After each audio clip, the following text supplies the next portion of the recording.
Welcome back to the channel, everybody. Continuing on with the grinder rehab, repurpose for the pump jack trailer. I thought I'd quickly share just some of the tools of choice that I use in cleaning up rusty, scaly, old, ancient metal parts. If I don't use a chemical application such as evapor rust, then I use the mechanical means, and I got some of that laid out in front of you here now. As you can see, the flanges for holding the grinding wheel onto the shaft, they've got lots of nooks and crannies, that are hard to get to, and normally the evapor rust chemical application is the way to go. However, there was a lot of scale and old grinder dust and stuff like that built up in there. So I'll share with you some of the tools I use to remove that, clean this up. Needle scaler really came in handy for getting into removing the scale and buildup inside these recesses. It really worked good. Then after I used that, I could get in there with the straight wire cup on the, this is, come on, thanks, Stuart, my straight die grinder. Man, I can't talk today.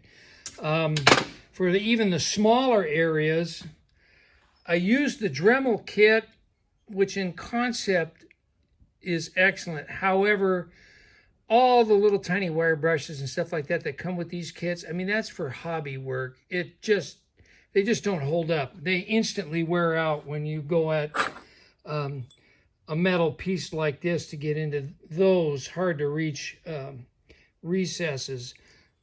So I'm gonna have to search around for a more industrial type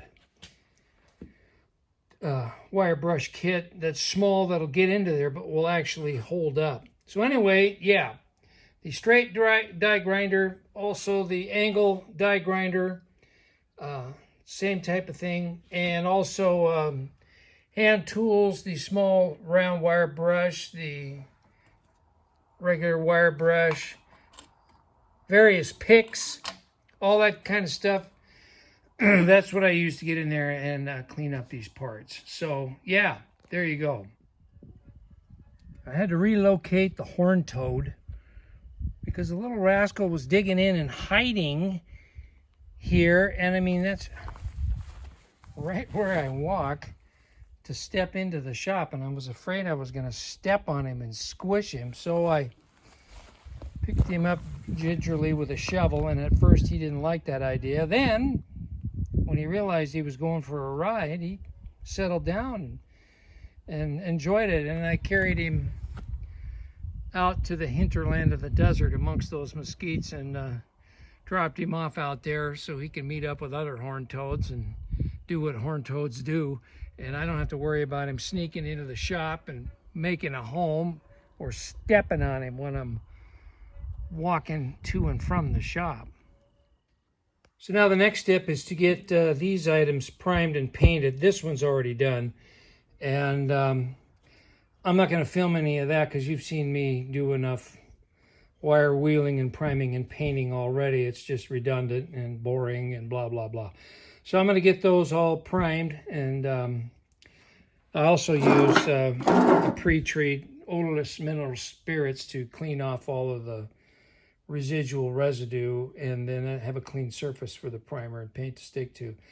So I'll get that done, and then we'll stage all the parts and then get ready to start assembling everything. Well, I decided before I get too carried away going at this with the mineral spirits, I'm going to touch up these flanges. They're awfully pitted, and that's the surface that grabs the grinding wheel. And although this is a really coarse wheel, this is all pitted, and there's a ridge around the edge, and so I'm just going to take the angle die grinder with a roll-lock sanding disc and just go over that, knock the rough stuff off. And then I'm going to put a sheet of coarse sandpaper here on the bench, turn these over, and just, you know, shine them up a little bit so I got a little better gripping surface there. Well, that's a little better, but ideally, because of some deep pitting, these things should be chucked up in a lathe and faced off. But I don't have a lathe, so the roll-lock disc did a good enough job. And considering that this whole setup is going to turn this grinding wheel at a slow RPM, and it ain't going to run too often, it's good enough. It'll grip that wheel just fine for what it's going to do. And eventually, if I ever do get a lathe, we can face those off in it.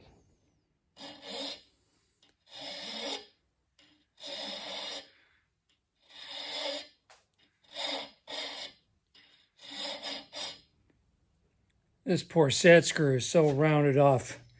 Decades of crescent wrenches rounding the corners off, and then big gouges in it from after the corners are rounded off. Grab it with vice grips. So I'm going to try and re-square this thing up with a mill bastard file so we can get a crescent wrench, spanner wrench, you know, back on there. It has some halfway decent corners to grab and not strip it out. And yes, those threads are clamped in the vise, but these are aluminum soft jaws, so it's not going to hurt those threads one bit. So I'm a regular customer of our Friends of the Library, our local library. Well, we've got two, one in Huachuca City, one in Sierra Vista. And I'm in there all the time because I'm always running into treasures like this. 50 cents for a complete machine shop service spec manual. Yeah, this is dated, but I mean, if you're working on vintage cars from 1970, the good old Chilton's auto repair manual for $2. And this thing is pristine. American cars from 63 to 70. Including Volkswagen. I mean, if you got a local Friends of the Library in your area, you need to check that out. Go into the automotive and transportation sections. You'd be amazed what you can find on the cheap. Okay, let's start putting all this back together. Well, this turned out reasonably successful. And it fits just fine. But I ran into another issue.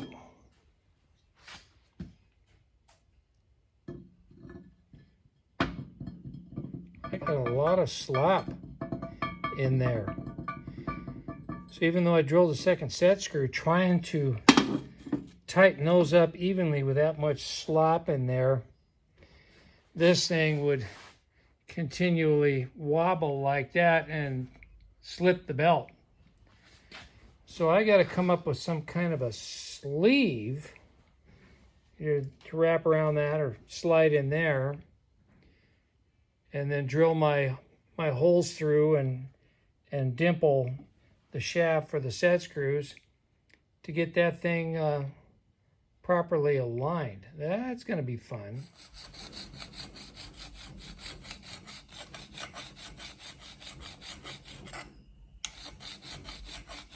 Got a chunk of electrical conduit in there. It's just the right size. Well, just a hair oversized. What I'm doing right now is filing out the weld seam on the inside of this chunk of conduit, so I can slide it over the shaft for the grinding wheel. Yeah, fun stuff.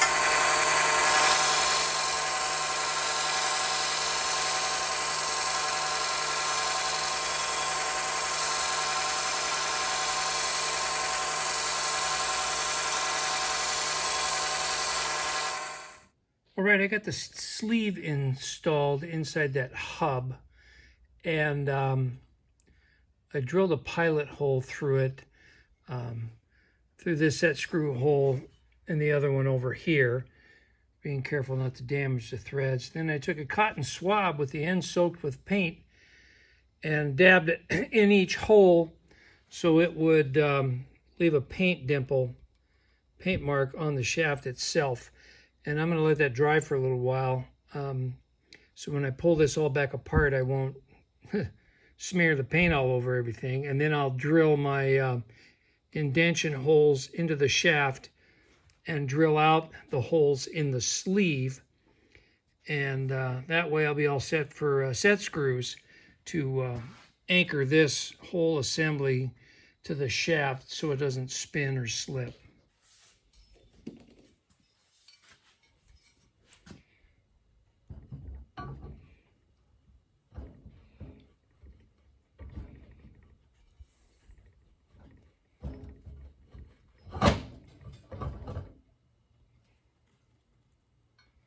I'm going to dry fit these set screws.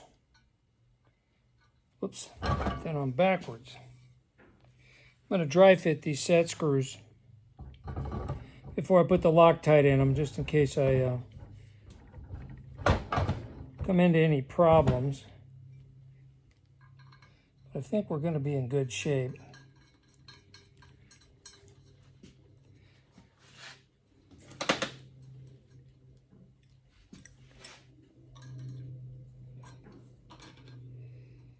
I got the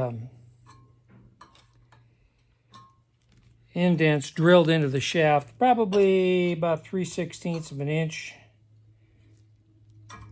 Give something for these set screws to bite into, and then the Loctite that I'll eventually apply is just to make sure that these screws don't back out. That's the main purpose. What I have to do, I have to make a set screw for this opposite hole. I've got plenty of 3/8/16 bolts in stock. I'll just cut it to length. And then, there, I'm not going to tighten that too tight, so I'm going to get the other one started. I'll take some 3/8/16 bolt stock and make my own set screw. Lock it in. That's pretty good, but I feel better about a second set screw. All right, we got a new set screw. How I did this was I screwed this one in snug, not tight, but snug. Then I took a 3/8 bolt, screwed it into this all the way down till it was snug. Then I took my folding rule, measured the standoff of the existing set screw, 1/2 inch. So with this bolt screwed in here, I just measured that standoff 1/2 inch, marked it with a marker, and then took the bolt out, cut it off, and then filed the flats on it. And so now we've got the second set screw. Now what I'll do is I'll clean all these threads with brake clean, dry them all off with compressed air. Then I will get some Loctite on there and snug it all down, and then this will be done. So yeah, I'm going to give you a little tech tip here. So I filed those flats onto this set screw, and I keep a file card handy. For those of you that don't know what a file card is, this is a file card. One side wire bristles, the other side a brush. Now as you're filing along with your file and it's biting and digging and you're making chips and all of a sudden it starts to skip, turn your file over and look, and if you see a bunch of little silver chunks stuck in the teeth of the file, it's not going to cut very well anymore. So you just take these, the file card with these wire bristles and scrub across your file diagonally. It'll clean out all those stuck chips, then wipe it off with the brush side of it, and then go back to filing. Yeah, just a little tech tip there for what it's worth. Now, some would say, hey, Matt, why don't you just go to the store and buy a set screw? And yeah, I could have done that very easily, except where I live, it's about a 35-mile round trip to town, so there's an hour and 20 minutes, and then hopefully they'll have a 3/8 16 set screw in the bin. These days, you can't trust that with supply chain issues. And then, you know, plus at least 1.5 gallons of gas. So it took me 20 minutes to make that out of a 3/8 bolt. And I got tons of bolts laying around here, so I just used what I got on hand. And problem solved, set screw made, I can move on with the project. Okay, these set screws are all Loctited and screwed in tight, and this isn't going anywhere. After I get this all together, I will put the Scotch-Brite roll-lock disc in the die grinder and clean up the outside of the belt pulley here, and more commonly referred to as the whizzy wheel, but I'm going to wait till this is all together, and then we'll do that. The next step is I'm going to lube this shaft with some. I was originally just going to oil it, but you know, there's no packing or anything that'll retain the oil. It'll just seep out the end. So I'm going to coat this with a light coating of extreme pressure moly grease, and then I can just, you know, shoot it with grease once a year or something like that. I'm going to temporarily rob the belt pulley off the Hercules engine. I'll put that on the jack shaft of the pump jack trailer. And then my buddy Jim's got a bunch of belting material and lacing to lace up a belt. So this will drive this. I got that shaft all lubed up with some extreme pressure moly grease. Let's start putting this together here. So this guy right here originally came with this whole setup, and it slides on the shaft here as a stop collar, and then your flanges go on, the grinding wheel goes on, and then the big nut. The problem was, after all that's on, there was only a couple threads left holding this big nut on. Now, whoever cobbled this together decades ago, they did it with what they had, and I respect that. And they made something kind of work. But I would like a little more thread engagement on this nut.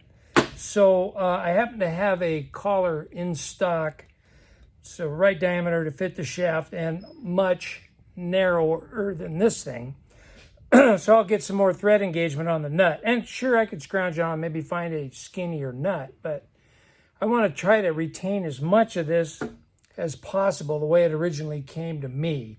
Now remember, this is all cobbled together from various parts to make a grinder.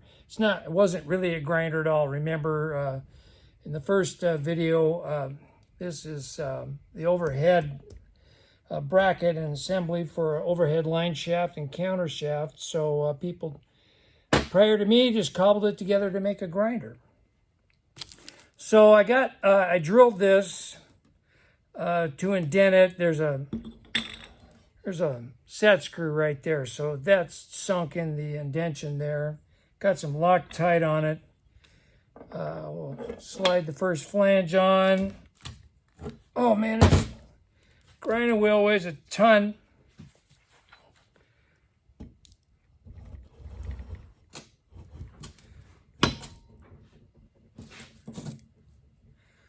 Next flange, you can't see that, but there. Well, let's get you over here where you can see. Oh, it's going to be so pretty, I won't want to use it. This paint is still just a little bit soft. So I am not going to put a wrench on it yet. Okay, we got the majority of the threads engaged. There's about a thread and a half, maybe 2 threads. Not quite engaged, but that's all right. That's good enough. As slow as at an RPM as this thing is going to turn, it's fine. Ideally, it'd be nice to have a thrush washer on this side. I don't have one in stock that'll fit the shaft. Next time I'm in town and pull into the hardware store, I may see if they have something that large. I doubt it.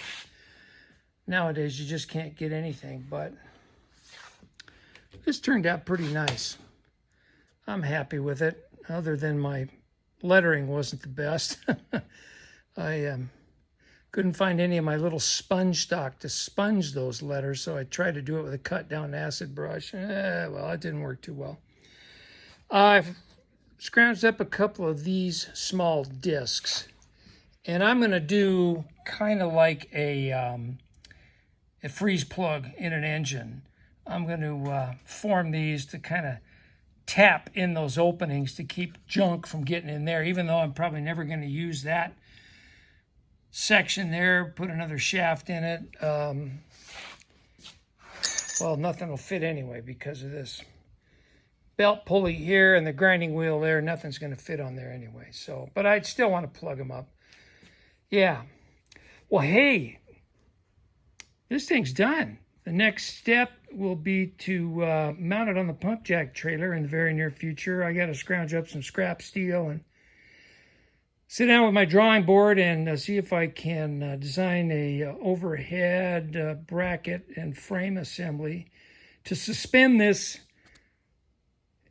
inverted, so that flange assembly will be on top and the grinder and belt pulley will hang down below. Yeah, well, that's coming up. So, hey, I picked up a couple of more new subscribers. Welcome if you're watching. And as always, thanks to my existing subscribers. This video is getting rather long, so I'm going to end it here. Pop open a cold snack and enjoy the sunny afternoon. Thanks for watching, everybody.